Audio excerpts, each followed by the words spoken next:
Popsicle sticks, check. Glue gun, check. Glue sticks, check.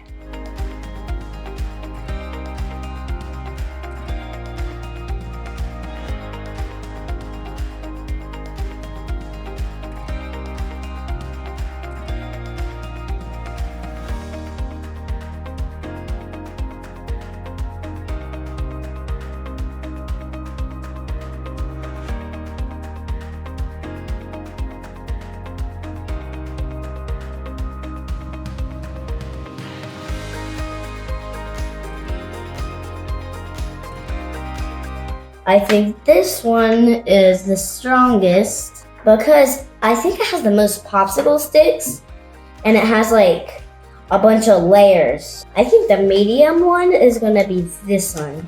These ones popping up kind of. Which one do you think is the weakest? This one. All right. And any thoughts behind that one?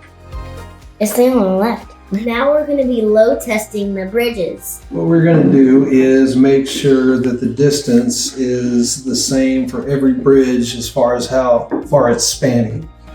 And then we are going to put a piece of wood in the middle that we're going to put all the weights on so that the load distribution is the same for every bridge. And we're going to start with an Invista bottle, which weighs almost exactly 1 pound. Penny, you want to put that right in the middle of the wood there? All right, you see any movement? Any noticeable movement? Nope. All right, should we go up to the 3 pounds? Yep. Let's do it. All right. Our 3 pound weight. Can you put that on the wood? There we go.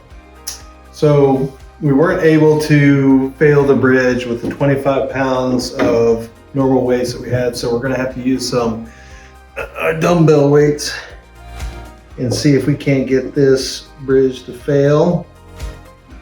And we're going to need to put something to help distribute the load as we put on more weight.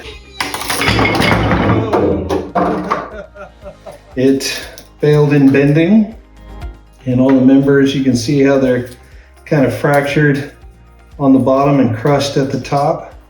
Some of the edges, the end pieces are bent out of plane, indicating some kind of local buckling that may have precipitated the failure. So bridge number 2 is anticipated to be stronger than the last bridge. We're going to do the same load span as the previous one, the same piece of wood that helps us point load it. Start with the 1 pound weight, really not noticed by the bridge. Now we're going to start stacking weight.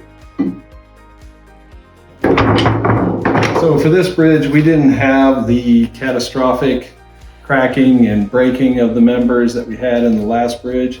This bridge failed by deflecting more and more the more load we put on it, to the point where it pushed out on the supports, causing the displacement of the bridge and ultimate failure. So this last bridge is a truss style, and it makes for a much deeper cross section with about the same amount of materials, which will make it much more resistant to deflection and ultimately, hopefully, withstand the most load.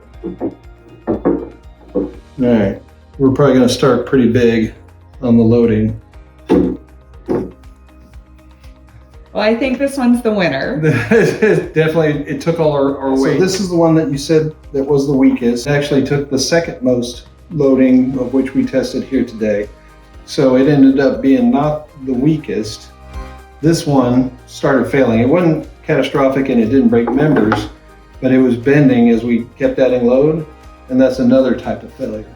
And if a bridge deflects too much, you can't really drive on it. You picked the number 1, the strongest one, absolutely correct.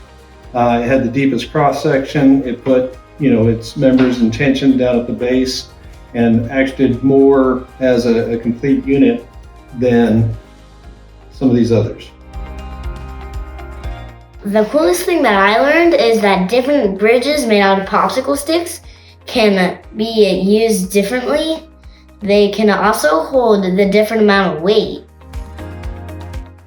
Some of these bridges can be used in cities and all that to cross over water if you're trying to get from one place to another. Because cars want to drive safely on the bridges, and we don't want people to get hurt.